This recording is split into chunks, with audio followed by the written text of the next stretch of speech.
In this video we'll go over how you can create a small task logging app. Basically, if you are doing something, you want to log the time you are taking to do that task.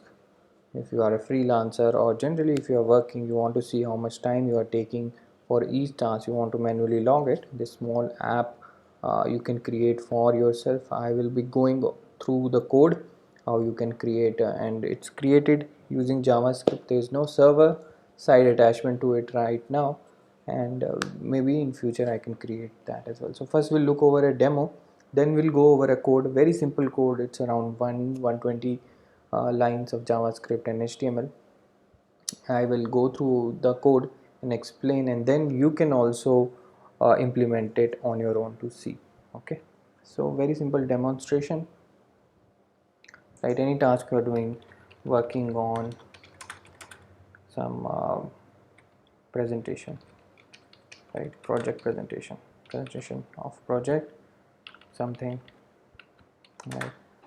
You just start logging, and then this clock will start, right? And then you keep on working, you keep on doing your project presentation, and once you are done, then you can come and end task, right? So it records the 10 seconds you worked on this. Very simple. You might be thinking that what is the use of it. So as I explained, one, you can check your efficiency, how much time you are taking.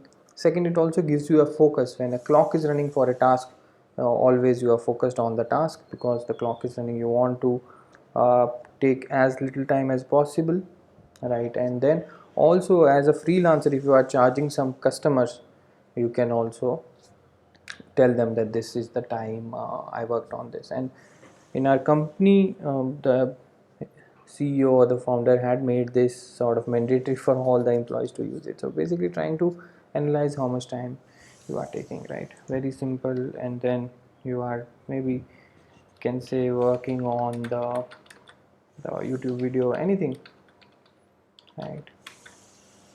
Research.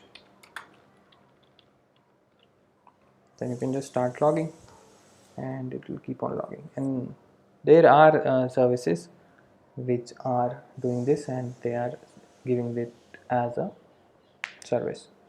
Okay, right? Very nicely you can just log. So 16 seconds you worked on this, and 10 seconds you work on it. Of course, you can add more feature. You can categorize it by days, that like today how much work you done, yesterday, and then different dates. Also you can see the starting and ending time, so you know that which time you were working on what. Also you can club or tag this to different projects. Okay, now let's see the code. Very simple. So it's like how much, it's around 13 lines of code, right? And then these are just some different placeholders that you need to keep, right? So first is the title, like this is the general HTML. Then I have included a CSS for Bootstrap. You see some small design, not too much, right? Just included. And then some designing, custom designing I've done. Okay, now let's come to the first part, which is the container. So this container nothing, just an input element, if you know HTML. So this is a simple input element. Then so first I have created a container, right? So container is a division. You can use this is a class of Bootstrap, right? And then you can, I have created a sort of a row, right? And then I've divided it into different columns. So this is one column, the second column, and this is third column, right? The first column I've kept this input box. The second column I've kept this buttons. So one button is hidden, right? So once you click on log task, end task button displays, and the log task button is sort of disappears. Then there is another column which again does not have anything. It contains the clock, okay, clock data. So as we saw, working on something, as we saw, there is a clock that comes here, right? The clock comes here, right? So this is the clock, and this is being updated every sort of second. Okay, so this is it for the HTML. Of course, here also there is a small HTML here like a small div I've created and a UL and li, right, small. So every element which is here, then once end task is clicked, that gets added into this list. Right here it's added. So 32 seconds we worked on something. Okay, very simple. Now let's go over the JavaScript. So HTML code is pretty simple, right? One container and a row, input box and certain buttons. Now JavaScript is bit sort of complicated, not too much. Yeah, first we have included jQuery. Second, I'll come to this part later, but this, so on clicking of the log task button, which is this button, what happens? First I hide this button and show the other button, then whatever date is there I put that in a variable, right? And then I start a function. So you know what set interval does in JavaScript. Any function you want to call again and again after a certain interval, which is 1000 milliseconds here, you can put it in the function. So what I'm doing, every second, every 1000 milliseconds, I'm again getting the date, and whatever the difference between that date and the start date is there, that I'm putting there, right? And in seconds, right? Here you saw whatever clock is there. Now we can go, we can just have a demo, right? So this clock, what I'm doing, every second I'm getting the difference between the original point when this was started and that moment's time, and whatever difference is there, that I'm printing here or just putting in the HTML, right? .html. Then task name is simple, just the value here, right? And then I'm creating a sort of an object of the task, calling the task data, the name of the task, the start time. So this, every task I'm having 4 fields. One is the name, start time, end time, and duration. So end time and duration will be calculated once the end time end task will be done, right? Initially only the start time and the task name can be calculated.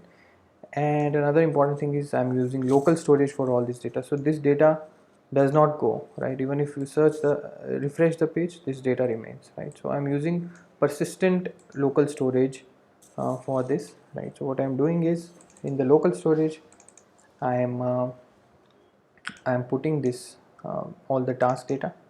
So I am stringifying it and then putting all the task data there. And this is when the first time there is no key as task in local storage, but next time whenever there is a key in local storage, then I'm just getting that key, parsing it into JSON, again pushing the task data. So it's like an array. So in array I can push, and then again I'm stringifying and saving in the task data key of local storage. Very simple.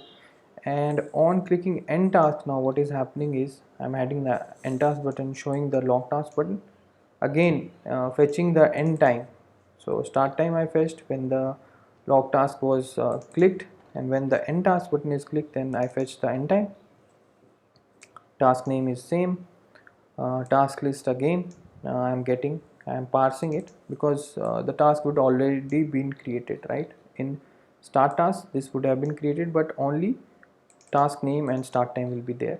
Now I'm parsing this and getting the last element of the task list, because task list is a list of the task, can have more than one sort of task. So I'm getting the last element because last element will be the latest one, as arrays maintain the order, right? And then I'm putting the end time as the time at which the end task button was clicked. Duration is simple, the difference between start time and end time. And again I'm putting the duration and stringifying and storing. So you always have to parse, put the data, and stringify and store, right? If you don't stringify, then there was some kind of object sort of format which was being created. So that's why I had to do json.stringify, right? And then again below this, for printing here the tasks, I am just creating a li element, an li element, and then just appending it to the ul. Also important is to clear the interval, because once the clock is started, or the set interval function is started, it will not stop unless you clear the interval. So I'm clearing the interval, and interval you have to put it as a global object, otherwise it will not get cleared. And I am just emptying this after the locked end task is clicked, so that the new task can be added.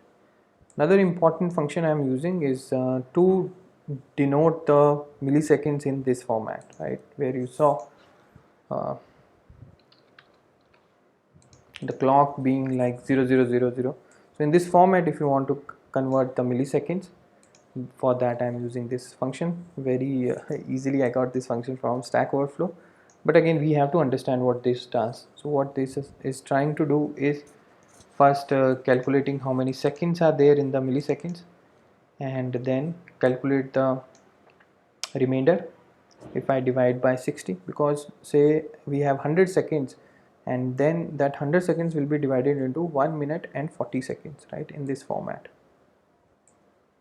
right. So you have to always get the remainder.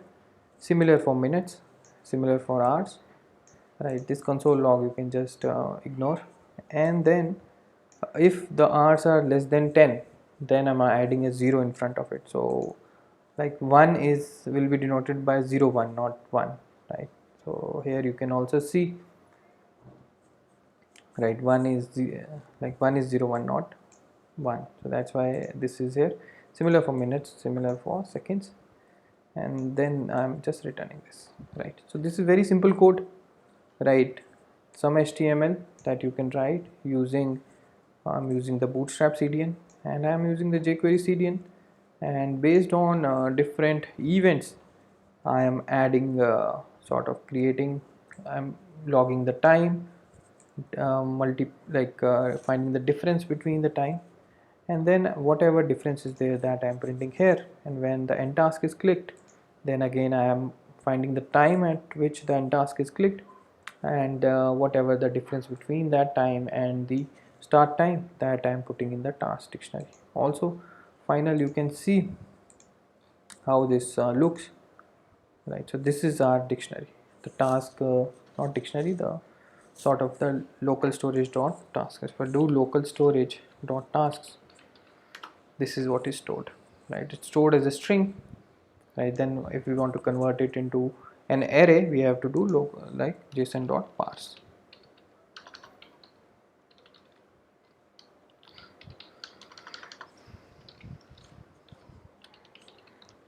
Right, so this we get an array of all the tasks. So whatever these 5 tasks are presented, and each task has a duration, end time, start time, a name, right, and similar for all the tasks. So this is sort of the data structure I'm following.